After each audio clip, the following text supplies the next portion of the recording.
kasalanan? Oo, kasalanan ko din.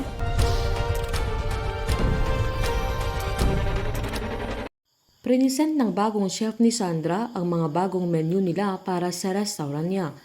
Masaya ang dalaga na binahagi niya kay Franco na naalala niya ang araw na binuo nila ang cafe nila sa Milan na pinasalamatan niya ang binata dahil hindi siya iniwan nito na nangako pa si Franco na lagi lang siyang andoon para sa kanya.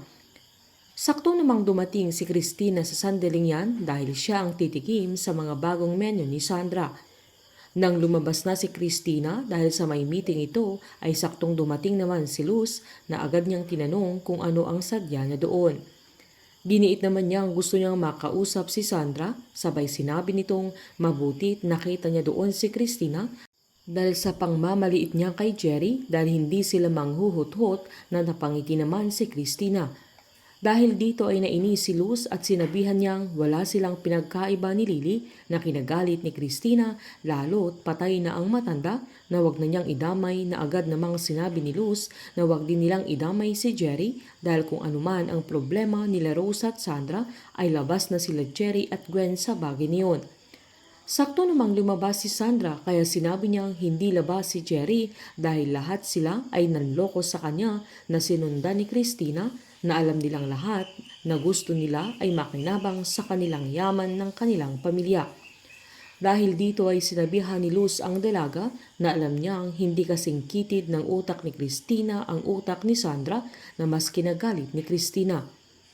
Giniit nitong alam niyang alam ni Sandra ang totoo at tama na nagmakaawa siyang kausapin niya ang mami niya na wag niyang tiisin ang mami niya pero galit na sinabi ni Christina na gusto lang nilang maging parte ulit ng pamilya nila kaya sinabihan niya si Franco na palabasin na si Luz pero nagkusa na itong umalis.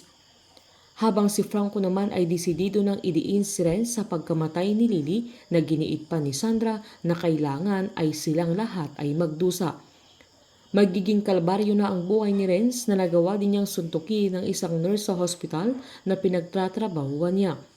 Sinumbat din sa kanya ni Rose na hindi sila magkakaayos ni Sandra hanggat umaaligid si Renz sa kanya.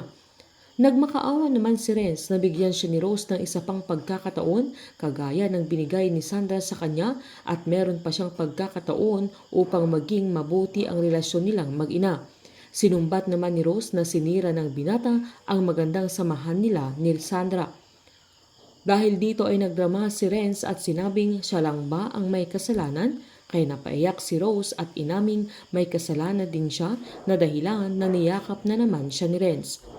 Hindi nila alam na espiya ni Sandra si Carlo na nasa loob mismo ng restaurant ni Rose na siya ang magmamasid sa mga galaw nila Rose sa Renz at siya din ang gagamitin ni Sandra upang mawasak at mapabagsak ang kanyang sariling ina. Pinadala ni Carlo ang larawan ni Renz at Rose habang yakap ng binata ang mami niya na mas kinagalit na naman ni Sandra. Painit ng painit ang mga tagpo, sabay-sabay po nating subaybayan ng advance episode ng Unbreak My Heart dito po sa aking channel. Patuloy lamang po manood at mag-subscribe para ma-update po kayo sa mga susunod na episode. Marami pong salamat.